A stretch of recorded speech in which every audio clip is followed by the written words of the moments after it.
আসসালামু আলাইকুম। এই যে সেটটা যে দেখাচ্ছি আপনাদের, এটা হচ্ছে কি আপনার ইনফিনিক্স 14S।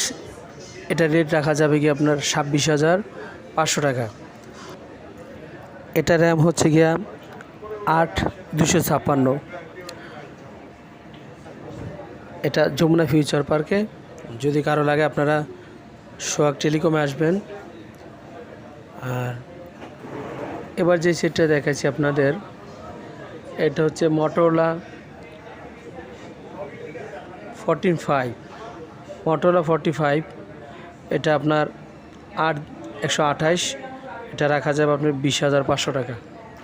যদি কারো লাগে আপনারা আমাদের কুরিয়ার সার্ভিসের মাধ্যমেও মাল নিতে পারবেন এবং আমাদের মোবাইল নাম্বার দেওয়া থাকবে, আপনারা যোগাযোগ করে এখানে আসবেন। এটা হচ্ছে যমুনা ফিউচার পার্ক। আর এখন আমরা যে মোবাইলটা আপনাকে দেখাচ্ছি আপনাদেরকে